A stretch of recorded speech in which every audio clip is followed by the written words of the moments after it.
안녕하세요. 대치동 빡친국어 박규선입니다. 오늘은 여러분과 2018년 수능 인문지문에 대해서 같이 이야기를 나누고자 합니다. 인문지문이라고 하면 서양 철학에 대한 내용이겠죠. 특정한 이론가 아니면 특정한 철학자의 중심 생각을 중심으로 내용이 전개됐는데, 여기에 제목을 다음처럼 달았죠. 아리스토텔레스의 목적론, 그래서 그 핵심적 사고와 그 의의에 대해서 얘기인데, 여기서 강조하고 싶은 건 바로 이거죠. 이 핵심적 사고라는 단어 하나에 이 전체의 실수를 유발한 어떠한 내용이 담겨 있습니다. 자, 그래서 이 글의 특징은 시간의 흐름에 따라 내용이 전개됐다. 그럼 대강 골격이 잡히죠? 두 번째, 어떻게 잡히겠어? 시간의 흐름에 따라 전개됐기 때문에 그 시대적 상황, 시간의 상황에 따라서 공통점, 차이점을 갖고 읽어야 된다는 것. 그 다음에 논제가 제시된 후 특정 이론의 내용을 중심으로, 이게 아리스토텔레스의 목적론이고, 그걸 중심으로 글 전체가 딱 중심이 잡혀 있다라는 것. 그래서 전개되면서 뭐야? 시대에 따른 다른 이론가들과의 차이점을 비교하면서 글이 전개된다. 결론! 특정 개념에 대한 공통점, 차이점. 그러니까 무조건 있잖아. 독서지문은 다양한 여러 개념, 어떤 구분된 개념들이 나오면 공통점, 차이점에 대해서 목적의식을 가지고 읽어야 되고, 이게 이 제시문의 가장 중요한 포인트는 바로 이 부분입니다. 중심 논제가 차이점이다. 여러 다양한 이론가들이 등장할지라도 하나의 중심 논제를 가지고 뭐한다? 그 차이점의 골격이 잡힌다. 끝. 그럼 읽으면서 어떻게 구성이 됐는지 확인해 보겠습니다. 자, 봐봐. 이 글은 이렇게: 자연에서 발생하는 모든 일은 목적지향적인가? 자기 몸통보다 더 큰 나뭇가지나 잎사귀를 허둥대며 운반하는 개미들은 분명히 목적을 가진 듯이 보인다. 그런데 가을에 지는 낙엽이나 한밤중에 쏟아지는 우박도 목적을 가질까? 라는 것으로 뭐한다? 첫 번째 문제 제기. 첫 번째 단락에 바로 문제 제기를 한다. 물음표로. 뭐라고? 자연에서 발생하는 모든 일은 목적지향적,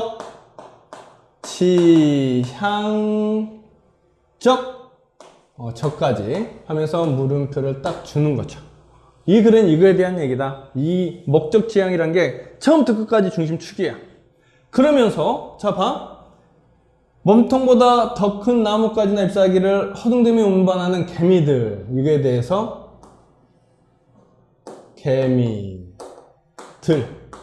뭐하는? 운반을 하니까 개미들은 듯이 보여. 뭐뭐하는 듯이 보여. 두 번째, 그런데 가을에 지는 낙엽이나 무엇은? 한밤중에 쏟아지는 우박도 목적을 가질까? 이걸 왜 구분했을까라는 거죠.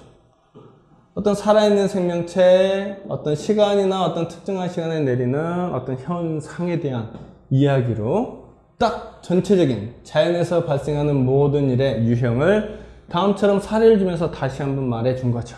그러면서 이제 아주 중심적인 사람의 이야기가 나오죠. 누구? 아리스토텔레스는 이론가 하나. 빨간색으로 중심 사람이니까 아리스토텔레스.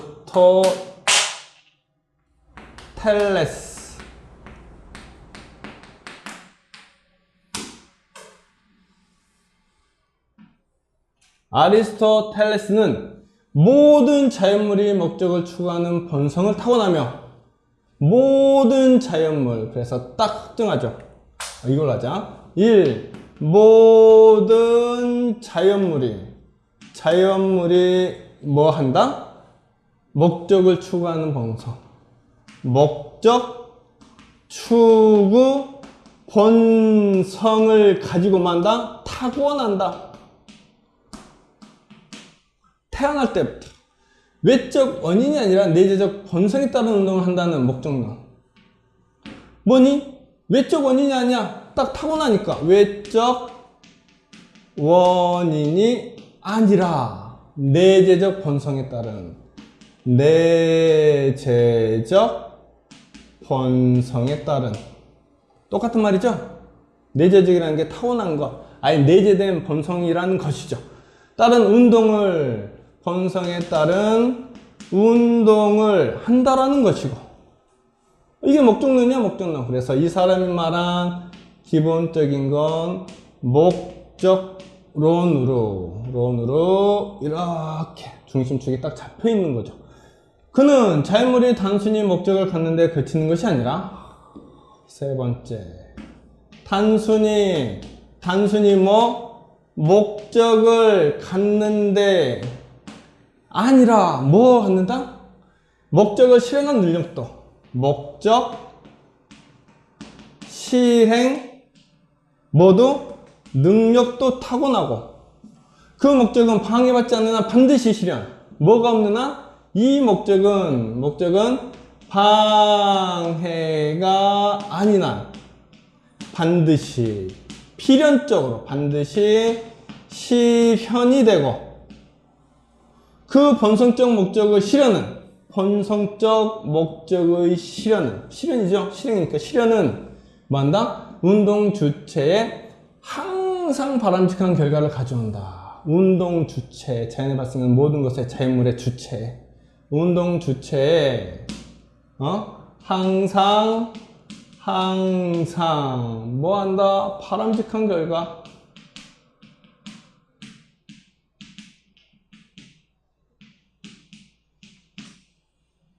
아리스토텔레스는 이러한 자신의 견해를 자연은 헛된 일을 하지 않는다. 헛된 일을 하지 않겠죠. 왜? 반드시 그 목적에 따라 이루어지니. 그 말을 다음처럼 부가적 인용적 사례를 통해서 다시 한번 말해줌으로써 이 전체의 글의 골격이 일단락에 싹 잡혔어. 그러면 뭐 하겠니? 그 다음 단락. 근데 접어들어. 이제 나오네. 뭐가? 여기는 언제라는 것이고, 고대나 중세인데, 여기에서는 고대겠죠. 아리스토텔레스는. 이게 어디에 접어들어? 근대에 접어들어. 모든 사물이 생명력을 갖지 않는 일종의 기계라는 견해가 강조되면서, 근대에는 뭐라고 나왔어? 모든 사물은 뭐가 없다? 생명력이 있다, 없다? 없다. 일종의 기계, 일종의 뭐다? 기계라는 이 견해가 있어. 견해. 이게 강조가 돼. 이 견해가 근대는 강조가 돼. 선생님의 힘이 너무 세. 운동 좀 줄일게. 강조가 돼. 아리스토텔레스의 목적론은 비과학적이라는 이유로 많은 비판. 이 사람들이 아리스토텔레스의 이 견해를 뭐라고?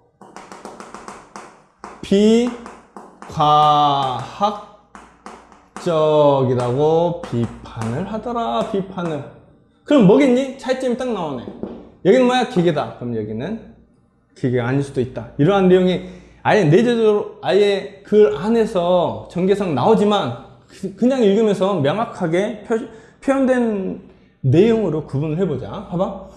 비판을 직면한다. 갈릴레이는 목적론적 설명이 과학적 설명으로 사용될 수 없다고 주장하며, 베이컨은 그래서 이 견해를 가진 사람이 누구다? 누구? 갈릴레이. 여기 나왔으니 갈릴레이는, 그 다음에 또 누구는? 베이컨은 이렇게. 갈릴레이는 뭐라고 하고? 목적론적 설명이 과학적 설명으로 사용될 수 없다. 목적론적 설명이 과학적 설명으로 사용될 수 없다라고 하고, 베이컨은 목적에 대한 탐구가 과학에 무익하다. 목적 탐구가 과학에 무익하다라고. 그냥 내용적 비교로 그 사람들이 주장한 내용으로 그냥 나열만 되고 있어. 뭐 얼른 빨리 읽으면서 확인만 해주면 되죠. 그럼 봐, 스피노자는 여기 또 한 사람이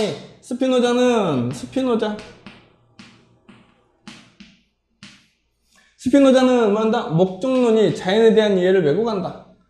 목적론이 자연 이해를 왜곡한다. 그냥 근대의 견해의 총체는 이건데 각각 갖는 미세한 차이점을 가지고 각각 비판하는 거죠. 비판한다. 이들의 비판은 목적론이 인간 이해의 자연물도 이성을 갖는 것으로 의인화한다는 것이다. 이 비판의 중심이 뭐라고 정리를 딱 해버리는 거죠. 인간 이해의 자연물도, 인간 이외의 뭐도 자연물도 이성을 갖는 것으로 의인화한다라고 뭐 한다? 비판한다. 그러면 이 말은 어떤 뜻이니? 이 말은 어떤 뜻이야? 인간만이 뭘 갖는다? 이성이라는 전제가 딱 깔리는 거죠. 이 말, 자연물도 이성을 갖는 의인화라는 비판이니까 이 말이 틀렸다. 인간만 이성을 갖는다라는 말을 딱 하고 그 다음에 이어져. 그러나 이런 비판과는 달리 아리스토텔레스는 봐봐. 자연물을 다섯 번째. 자연물을 무엇으로 나누고 생물과 무생물. 생물과 무생물로 나누고 생물은 식물, 동물, 인간. 식물, 동물, 인간. 인간만이 이성. 인간만 이성을 지닌다고. 공통점이네. 그래서 나오는 거야. 이런 비판과는 달리 아리스토텔레스도 이성을 가지고 있다. 그러니까 내가 글을 읽으면서 목적의식의 공통점 차이점으로 딱 확정이 되어 있으면 읽는 순간 뭐 한다? 글 자체의 내용의 골격이 잡히고 차이점에 대한 내용의 확인이 바로 가능한 거야. 당연히 이건 낼 수밖에 없겠죠. 그러면서 그 다음 단락이 나오는 거죠. 일부 현대학자들은 이제 어디로 가? 근대에서 현대학자들로 가고 고대, 근대, 현대. 근대 사상가들이 당시 과학에 기초한 기교론적 모형이 더 설득력을 갖는다는 일종의 교조적 믿음에 의존했을 뿐 아리스토텔레스의 목적론을 거부할 충분한 근거를 제시하지 못했다고 비판. 뭐 한다? 이거를 비판하는 거죠. 기계. 이거는 뭐일 뿐? 교조적 뭐일 뿐? 믿음일 뿐. 믿음. 거부할 충분한 근거를 제시하지 했다 못했다? 아리스토 거부할 충분한 뭐가 없다? 근거가 없다라고 다시 근대를 비판하는 거죠. 나오잖아. 이런 맥락에서 볼로티는 또 이제 이론가 누가 등장해? 여기에 이론가만 볼로티는. 그러니까 이 글은 아주 간단하고 쉬운 글이야. 이렇게 나열에 의해서 공통점 차이점을 확인하는 글이다라는 건 읽으면서 바로 구분이 되고 문제를 풀면서 뭐 하는 거다? 확인만 하면 끝나는 글. 문제를 풀면서 고민할 필요가 없는 글이야. 그러니까 정리만 딱 완벽하게 하면 끝나는 아주 단순하고 간단한 글이야. 봐봐. 볼로티는 근대과학이 자연의 목적이 없음을 보이지도 못했고 그렇게 하려는 시도조차 하지 않았다고 지적. 그러니까 근대과학이 갖는 한계를 여기서 말한 거 이거 그대로 말한 거죠. 뭐라고? 자연의 목적이 없음을 보이지도 못했고. 그렇지. 자연의 목적이 없음을 보이지도 못했고 그 다음에 뭐야? 이거에 대한 시도조차 하지 않았다. 또한 우드필드. 또 누구야? 우드필드. 오드필드는 뭐 목적론적 설명의 과학적 설명은 아니지만, 자, 이 사람은 이렇게 얘기하는 거죠. 목적론이 뭐는 아니다? 과학적 뭐는 아니다? 설명은 아니다. 목적론이 아니다. 이거 같이 중복에 세놓게. 아니지만 목적론의 옳고 그름을 확인할 수 없기 때문에 목적론이 거짓이라고 할 수도 없다. 목적론의 뭐를? 옳고 그름을 뭐 할 수 없다? 확인할 수 없다. 똑같은 말. 확인할 수 없어서 뭐다? 근거가 충분하지 못하다 이 말이죠. 확인할 수 없기 때문에 목적론이 거짓이라고, 그래서 거짓이라고 뭐 할 수도 없다? 할 수도 없다라는 이 말이 그대로 구체적인 내용으로 다음처럼 이렇게 각각의 시대에 따라서 이론가들의 자기 주장과 차이점을 딱 정리하면서 마무리가 되죠. 그럼 뭐겠니? 이게 전부야. 그러면서 다시 다음이 주어지는 거야. 다음 단락에. 17세기의 과학은 실험을 통해 과학적 설명을. 그럼 뭐니? 17세기는 근대네. 17세기 근대잖아. 17세기 과학은. 그래서 17세기 과학은 뭐라고? 실험을 통해 과학적 설명을 참거짓을 확인할 것을 요구했고, 실험을 통해. 과학이잖아, 과학. 비과학적이라 비판하는 거, 이건 과학이라는 거죠. 그러니까 과학적 설명의 뭘 통해? 실험을 통해 과학적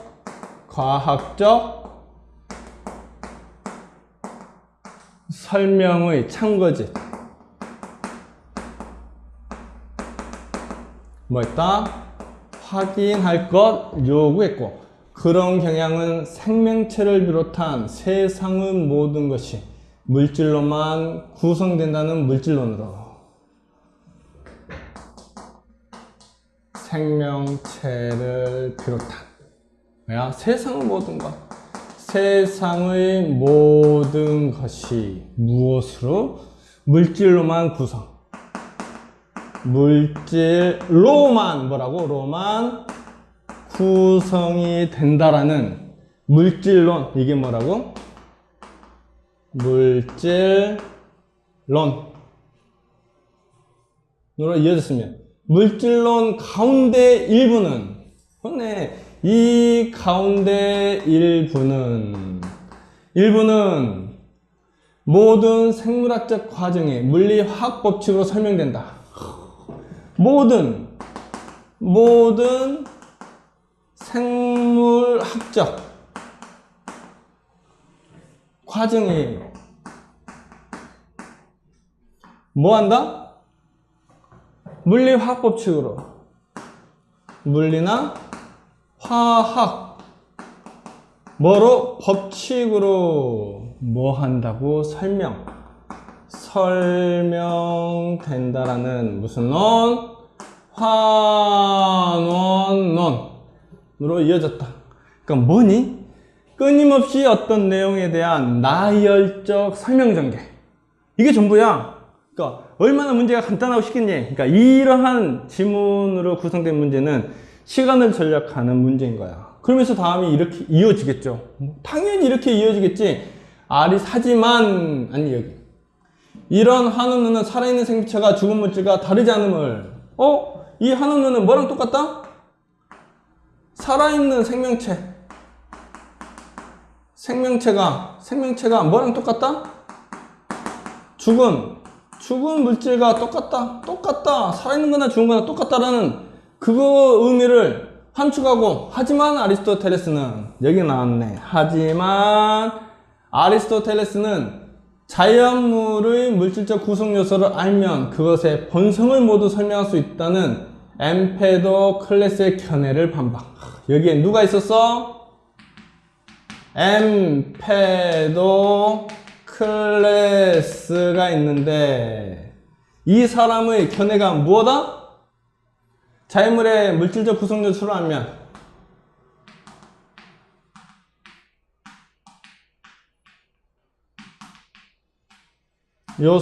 알면, 알면 뭐 한다? 그것을 본성을 모두 설명. 본성을 모두 설명. 이 자체에 대해서 아리스토텔레스는 뭐 한다? 비판, 반박.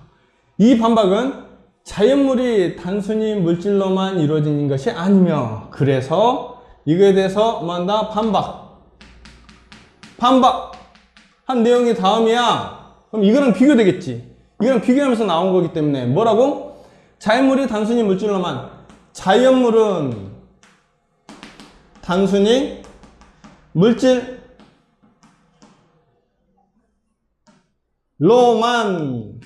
이루어진 것이 아니며, 또한 그것의 본성이 단순히 물리학적으로 환원되지도 않는다.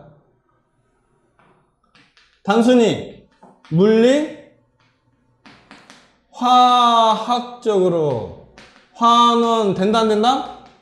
안 된다. 뭐에 대한 반박이니? 이거네. 이거는 이거에 대한 반박. 이거는 이거에 대한 반박. 그의 차이를 나타내면서 전체적으로 의미가 완결돼 있고, 그래서 마지막에 이렇게 얘기하는 거죠. 마지막에 뭐라고 정리를 하죠. 첨단 과학의 발전에도 불구하고 생명체의 존재 원리와 이유를 정확히 규명하는 과제는 아직 진행 중이야. 뭐라고? 5번째 달라. 여기다 하면 안 되겠네. 이거는 굳이 안 쓰고, 이 전체의 뭐야? 의. 마지막 5달러. 진행 중이며, 봐봐. 앞에 한 말을 정리한다. 자연물의 구성요소에 대한 아리스토텔레스의 탐구는, 자연물이 존재하고 운동하는 원리와 이유를 밝히려는 것. 이게 뭐야? 목적론. 그의 목적론은 지금까지 이어지는 그런 탐구의 출발점이죠. 그래서 이게 나왔고, 이걸로 비판하면서 다시 한번 아리스토텔레스의 목적론에 대한 의의를 완성하는 형태의 글로 전개됐다. 자, 그러면 처음으로 가서 첫 번째 달라. 딱 문제제기 아리스토텔레스의 내용에 대한 것으로 시작하고, 두 번째 달라. 근대에 있어서 아리스토텔레스를 비판하는 내용의 이론가들과 이론의 내용이 딱 나오고, 그다음에 뭐야? 세 번째 달라. 현대의 이론가들이 다시 근대를 비판하면서 아리스토텔레스의 견해를 뭔가 옹호하는 듯한 설명이 나오고, 네 번째 달라. 뭐야? 17세기 과학. 이 파트의 네 번째 단락에서 다시 한번 뭐야? 근대와 아리스토텔레스의 내용의 기본적인 내용에 대해서 비교를 한번 해주고, 의의하는 형태로 마무리되는 아주 단순하고 간결한 내용의 글입니다. 그럼 문제는 뭐가 나오겠니? 봐볼까? 문제. 쌤이 논지전개 방식. 뭐니? 논지전개 방식 뭐야? 아리스토텔레스의 목적론을 기본 축으로 해서 이거에 대해서 반박하고, 이 반박한 내용에 대해서 더 반박하면서 그거에 대해서 다시 정리해주면서 비교해준 다음에 뭐 한다? 의의를 내리는 거. 뭐니? 대립되는 두 이론. 특정 이론에 대한 상반의 주장. 절충. 특정 이론에 대한 다양한 비판의 타당성 있어? 새로운 이론. 특정 이론에 대한 비판들, 시대순들. 맞네? 그 이론의 부당성. 이거네. 특정 이론에 대한 비판들을 검토하고 그 이론에 대한 해석을 제시하여 의의를. 이거네, 이거. 글 전개 과정. 문제는 아이들이 뭘 많이 틀렸다? 4번, 5번 중에 4번으로 하고 넘어가는 학생들의 유형이 있는데, 이 아이는 뭐냐면 1번, 2번, 3번이 틀렸고 4번 어디만 보고? 이 앞에만 보고 뒤를 읽지 않아서 너 명확하네 라고 하고 넘어가는 순간 뒤에 함정에 빠져서 틀리는 유형의 아이들이 많다. 이건 몰라서 틀리는 게 아니라 실수, 끝까지 읽지 않아서 틀리는 유형의 첫 번째 문제. 그 다음 17번 선생님 뺐어요. 어차피 내용 확인하는 거니까. 18번 윗글에 나타난 목적론에 대한 논의를 적절하게 진술한 거. 목적론이네. 그럼 뭐니? 갈릴레이와 볼로티는, 갈릴레이와 우드필드는, 베이컨과 우드필드는, 스피노자와 볼로티는, 스피노자와 우드필드는 뭐 한 거야? 각각 나와 있는 이론가들의 주장의 공통점, 차이점을 확인하는 것. 갈릴레이와 볼로틴. 어딨니? 갈릴레이와 볼로틴이네. 목종론이 근대과학에 기초한 기론적 모형이라고 비판. 갈릴레이는 근대잖아. 그러니까 시대 구분만 하면 끝나는 것. 갈릴레이와 우드필드. 갈릴레이와 우드필드. 목종론적 설명이 과학적 설명이 아니란다. 목종론적 설명은 과학적 설명이 아니다. 목종론적 설명은 과학적 설명이 아니다. 똑같네. 베이컨과 우드필드. 봐봐. 베이컨과 우드필드. 목종론적 설명이 교조적 신념에 의존했다고 비판. 누가 비판했니? 교조적 믿음에 의존했다고. 우드필드네. 베이컨은 근대니까 비판하는 사람이 아니야. 스피노자와 볼로틴. 스피노자와 볼로틴. 목종론이 자연에 대한 이해를 확정한다? 스피노자는 아니잖아. 스피노자는 근대니까 목종론적 설명에 대한 긍부정이야. 스피노자와 우드필드. 스피노자와 우드필드. 목종론이 삶을 의인화하기 때문에 거짓이라고. 말이 되겠니? 서로 다른 주장을 가진 사람들을 연관시켜서 같은 내용의 공통점으로 묶어버린 거. 뭐 하기 위해서? 이거 하기 위해서. 그러니까 아주 간단한 무엇으로만 끝나는 문제, 시대 구분 이론가. 이론가만으로 4개의 선지 구분과 그 사이에 숨겨진 내용상에 숨겨진 내용을 확인하는 것으로 문제를 구성했지. 문제 구성 논리가 이렇게 아주 간단하고 편협하게 구성되어 있는 단순한 문제. 18번 구성이 됐죠? 그 다음 문제, 이제 사례를 준 문제. 사례를 준 문제이더라도 봐봐. 인문 지문에 있어서 사례는 또 다른 사상가가 주어지고 이 사상가와 여기서 주어진 내용과의 공통점 차이점인 거야. 봐볼래? 보기를 뭘 바탕으로, 윗글을 바탕으로 보기를 이해한 내용으로 적절한 것은, 적절이네. 마이어는 생명체의 특징을 보여주는 이론으로 창발론. 생명체가 분자세포 조직에서 개체군으로 이르기까지 단계적으로 점점 복잡한 체계. 두 번째, 세포 이상의 단계에서 각 체계의 고유 활동은 미리 정해진 목적.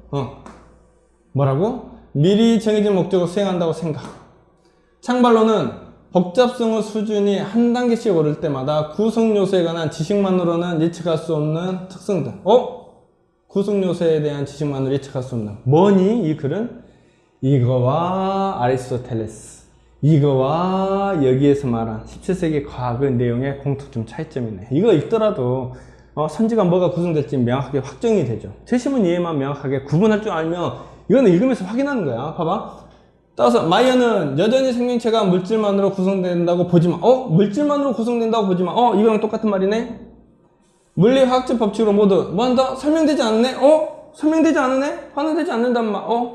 그러니까 한마디로 뭐야? 이거와 아리스토텔레스와 17세기 과학의 내용에 교묘한 어떤 절충된 내용이 들어가 있는 것이고 이걸 구분해서 이해하라. 그럼 당연히 뭐가 나왔겠니? 당연히 다음처럼 이야기가 나오겠죠. 마이어는 아리스토텔레스처럼 공통점. 마이어는 아리스토텔레스처럼 공통점. 마이어는 아리스토텔레스와 달리 차이점이네. 세 개는 뭘 묻고? 공통점을 묻고. 그럼 아리스토텔레스와 관련된 거네. 이거는 뭐야? 차이점을 묻는 문제. 그러면 엠페도클레스의 물질론적 견해가 적절하다고. 아리스토텔레스처럼이니까. 아리스토텔레스는 반박했네? 처럼. 끝났네. 마이어는 아리스토텔레스처럼 자연물이 물질만으로 구성된다는 물질론에 동의. 그러니? 물질만으로 구성된다고. 동의하겠니? 처럼이니까 공통점이 아니죠. 마이어는 아리스토텔레스처럼 생명체의 특성들은 구성 요소들에 관한 지식만으로 예측할 수 없다. 구성 요소를 알면 설명할 수 있다. 이게 반박이죠? 안 된다. 하는 수 없다. 아리스토텔레스 맞고. 그럼 마이어는 예측할 수 없다. 여기 나왔네. 똑같은 말이네. 마이어는 아리스토텔레스와 달리 모든 자연물이 목적 지향적으로 운동한다. 자, 모든 자연물이 목적 지향적이니? 구성, 목적 지향적. 고유 활동은 예측할 수 없는 특성들이 나타나고 생체 물질만으로 구성되고 다른 것. 텔레스와 달리. 달리니? 아리스토텔레스와 달리? 말이 안 되죠?